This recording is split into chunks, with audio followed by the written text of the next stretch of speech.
everyone, I'm Jay, the world's first HR virtual influencer. I may not be human, but my guest is. Today I'm here with Myra Quick, SHRM-CP, an HR and learning professional doing impactful work through FastForward learning and development. Myra, thank you for joining me. Jay, thank you for having me. I'm really excited to be here. This is going to be fun. Let's jump right in. Myra, you've built your career at the intersection of HR and learning.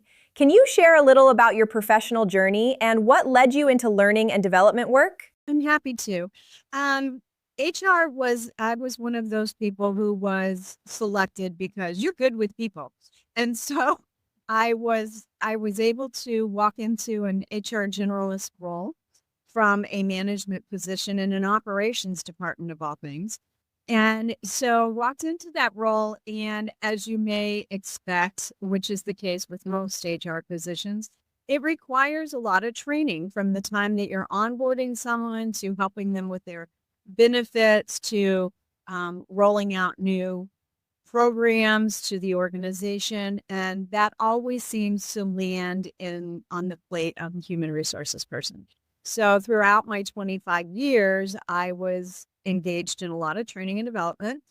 And the role I took on at a hospital actually put me in a position where I had to do a rather large training for technology of all things. I'm not the technology person, but it turned out that way.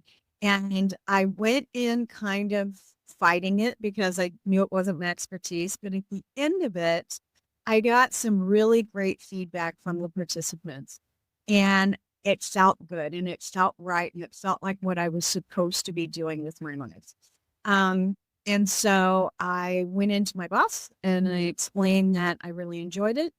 And her response was, I love that because I hate training and you can now do all of it. And here I am. So, you found yourself at the right place at the right time. Absolutely. Okay, next question. You're the founder of FastForward Learning and Development. What inspired you to start it? Well, you're going to laugh, but it goes back to when I was very small, like 10. I always wanted to be a teacher. And that was my goal in life. When I was in 8th grade, I had a fabulous teacher. It just solidified I wanted to be a teacher. However, that didn't work out for me. And I didn't finish my college degree at that point in time. So then when I got into human resources, like I said, it just kind of evolved. I was doing more teaching, more training, and I discovered that I was really meant to do this kind of work. So when the pandemic hit, I was planning my next phase of my career. And I knew that it was going to involve learning and development.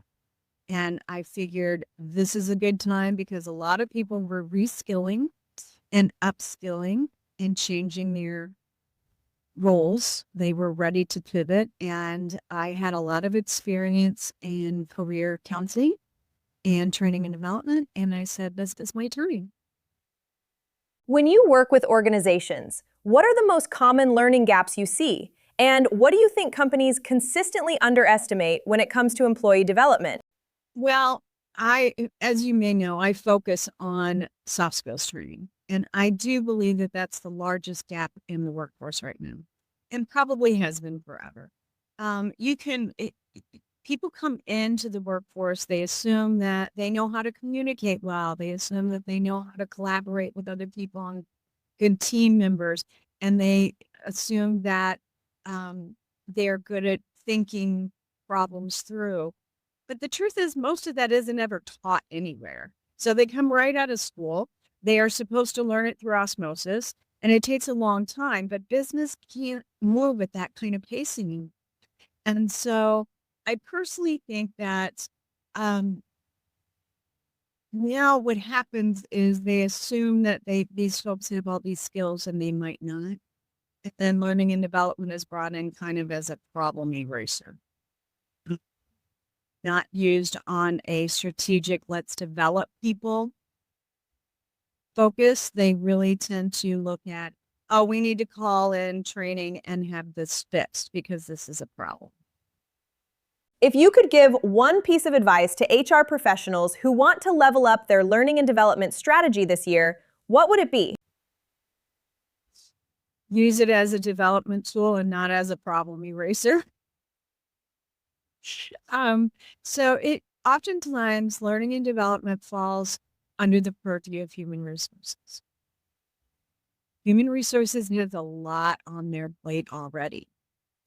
If they have to take on learning and development as well, it needs to be as a tool that they can use to develop people to prevent the problems that are going to take up more of their time later. Myra, thank you so much for sharing your story and your perspective on learning and development. I know our viewers will take a lot of value from this conversation. It was delightful, Jay. Thank you for having me. If you found this conversation valuable, be sure to like, share, and subscribe so you don't miss future episodes. Until next time, keep shaping the future of work.